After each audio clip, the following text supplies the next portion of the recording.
The Last Show on Earth is filmed before a live studio audience. Broadcasting live from a backyard in starry Madison, Wisconsin, it's The Last Show on Earth with Nate Chappell. Tonight, I hope you're not afraid of the dark because, well, it's episode dark. And now, the man who has a dark sense of humor if A's were O's because then dark would be dork. The last host on Earth, Nate Chappell. Hello, and welcome to another exciting episode of the most underexposed show on internet television, The Last Show on Earth. Let me say right off the bat, if the energy is a little different on this episode, that might be because this is a rare late night episode of the show. And also, right off the bat, if you see a bat, just be cool, okay? The nighttime is their time. So anyway, if you're feeling a little bit different, more sensual vibe tonight, that's probably why. And if you don't, it might be because of the bats, honestly. The way they fly is really unsettling. It makes it hard to relax. Let's just forget about the bats for now, okay? Everybody stop thinking about the bats. So, episode dark. You know, I think I just made it harder to not think only about the bats, you know what I mean? But I feel like if I acknowledge them too much, they're gonna hear with their sonar. I guess sonar is in the water, isn't it? So I guess air sonar? Oh God, I hope they can't hear me. They're gonna start to resent me. You know what they say about a resentful bat? You don't want that. They'll just wait outside. Radar. Land sonar is radar. Did you hear that, you weird flying sons of bitches? Radar. Sorry about that weird flying sons of bitches thing back there. I'm sure we both said some things we regret. Let's just take this opportunity to learn a little something and move on with a richer, deeper understanding of each other and, well, hopefully ourselves. What do you say, bats? Oh my God, the bats must have cut the power. Could be that. I knew it. Yeah. Could be this. Who knows? Actually, it's probably that. Who knows? Well, this is no good, Johnny. No electricity. What are we supposed to do for the sketch? You know, we spent our whole budget on that laser light show timed to the Cheers finale. Dang it. I was gonna blow dry my hair. Let's see, what are we gonna do? You know, John, I've got a couple flashlights in the shed. Oh, you can tell a spooky story. No, John, God damn it. Now is not the time. I need you to focus. Sorry, I guess with the possibility of all those bats flying around all wobbly alike, it's really starting to... Oh, hang on. I gotta get this. Oh, go for John. Look, we're gonna figure this out, okay? Like, what the sketch is gonna be, and hopefully also who exactly is on the hook for all these lasers and horses and Carla wigs. And finally, what to do about all these fucking bats.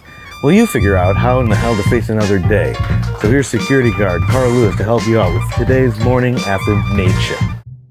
I'm security guard Carl Lewis with today's morning affirmation.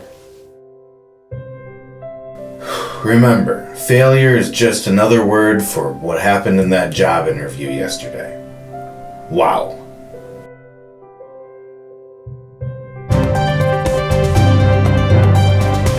Welcome to my week in review. I'm Nate Chappell, and this is my week. On Monday, AD did his first stand-up open mic. How'd it go? Well, he mostly made some noises, got mad, cried, and then puked a little. So, pretty typical open mic set. On Tuesday, my daughter Wes rolled down a hill. She asked me if I was going to do it, and I said no, I didn't want to look stupid. On Wednesday, when I was picking up my kids from the sitter, Wes pointed at me and said, "That's my daddy." I turned to the sitter and said, "We just showed her our episode of Maury," to which she replied, "Who's Maury?" And I said, "Connie Chung's husband," and promptly left. Still got it. And it is social anxiety. That's my week in review. I'm Nate Chappell saying, my week was better than your week.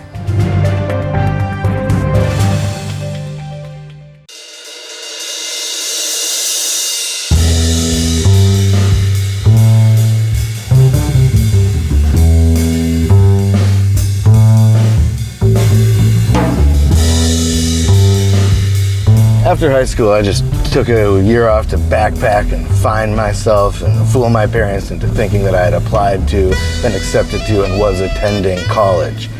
It's what the Brits call a gap year. Gap year, isn't it?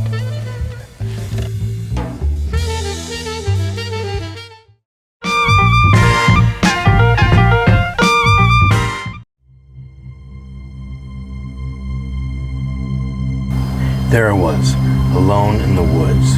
It was a night just like tonight, dark, moonless, still. Still what? Still, like, not windy. Oh, still not windy, huh?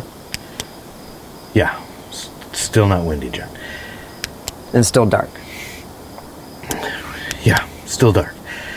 Anyways, I had just gotten a fire going when I heard... So it wasn't dark anymore? No, it was still dark. But fire's usually bright. Okay, so I guess outside of the radius of the fire, it was dark. Got it. Good thing you had that fire. Tell me about it. I had just gotten a fire going when I heard the distant cries of a wolf. A few seconds later came a howling reply, this one much closer. Like this close? Jesus Christ, you scared the shit out of me. Oh, so not this close. No, John, not that close. Sorry, I'm just trying to get a mental picture here. I'm a visual seer. Yeah, I am too. So I sat quietly beside my fire, and several minutes later I heard some rustling in the trees surrounding my site. Was it raccoons? I bet it was raccoons. It wasn't. Just let me tell the story, okay? Where I come from, storytelling is a collaborative endeavor. Yeah, where do you come from again? The Port Angelo School for Silly Boys. Ah, yes, that's right. So anyway, I start to hear a sound I can only describe as a bellow. Come on, don't sell yourself short. We can come up with a different way to describe that together. See, this is where the collaboration comes in. So, for bellow, you could say underneath instead. I forgot what a wordsmith you are. Well, in my dinosaur club, they used to call me the Thesaurus. Dinosaur Club? Thunder Lizard Association? Damn, you are good. Thanks. So anyway, I'm starting to get a little scared, and the rustling gets louder as the bellows, as the underneaths continued to get louder and louder and closer and closer. And I grabbed a log that was sitting nearby to protect myself, and mustering all the courage I had in me, I rose to my feet, struggling to keep my legs from trembling as I approached whatever was making the noise. As my eyes adjusted to the darkness of the surrounding woods, do you know what I saw? Johnny, do you know what I saw? Johnny? What the hell? What? Where am I? Were you asleep? Yeah, I guess I must have fallen asleep from fright. Shut up. Was it a Yeti? A werewolf? Chupacabra? No, it was nothing cryptozoological. Oh, did I tell you that I invested in cryptozoology? No, you didn't. Yeah, I did. I bought a bunch of Bigfoot beanie babies on eBay. It was raccoons. I knew it. Those crazy fucking raccoons.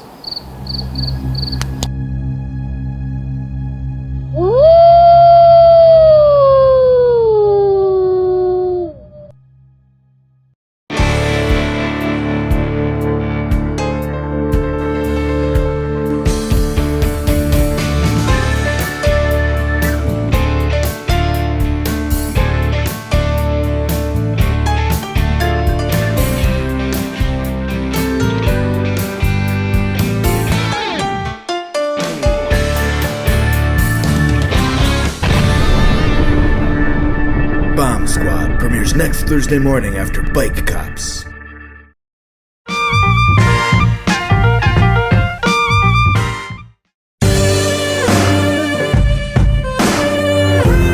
Welcome back to episode Dark of the last show on Earth. We've got an amazing guest for you tonight. Never been on before, so a new guest. And they're willing to give us their time, so I want you to give them your full attention. Even though we might be waxing poetic, I hope your enjoyment won't be waning. And also, Crescent. Everyone, please make some noise for the moon. Oh, thank you. Well, thank you. It's always so great to see you. It's always great to see you. All right. So I was doing a little research. I'm always watching, Nate. Wait, what about during the day? Oh no, not during the day, but all night. Okay. So anyways, I read on the internet that moon dust smells like gunpowder. Well, I don't know anything about that, officer. Yeah, I think it's just oxygen reacting. Did you just call me officer? Did you just call me Erica? What? No. Well, I think you found your answer. Alright, so I do have something I've always wanted to ask you. Ooh, is it the tides, the craters, the blue cheese thing? No, actually, I was wondering about how you feel about people pulling their pants down and showing their, butts and calling it mooning. I know, I'm not sure how I got associated with that. I mean, I don't even have a butt. Well, you do have a dark side. You have no idea. What's that? Oh, nothing. Alright, so there was a big lunar eclipse a few weeks ago. What's that like for you? Oh, I really like lunar eclipses. Oh, good.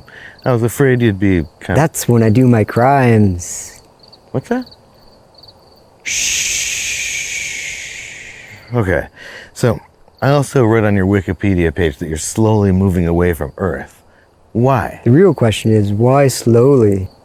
Does it ever get lonely up there? No way, I have a bunch of friends I hang out with. Like who? The stars? Well, I think I'd call Neil Armstrong a star, wouldn't you? Is there anything that you're afraid of? Heights. And getting pinched for my crimes. Yeah, that'll probably land you in court. I'll die first. No, you're supposed to say, what court? Nate court. What you're about to witness is a TV judge show. The cases are real, the gavel is a croquet mallet, and the judgments are final. Judge Nate is not an actor. They said he didn't have the right look. You be the judge, but not here, because this is Nate Court. Which, ultimately, if I'm to be frank, is of little guilty.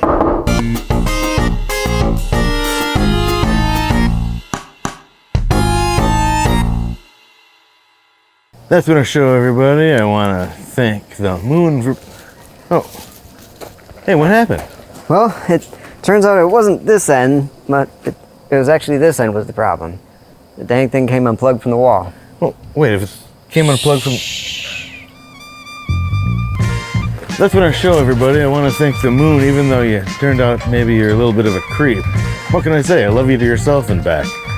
And also a big thanks, as always, to the Lastest crew on Earth, Viv Chappell and Johnny Fisher, Finn Hammond and Tyler Ensard made the music for tonight's show. If you want to hear more of their music, just restart the episode, I guess.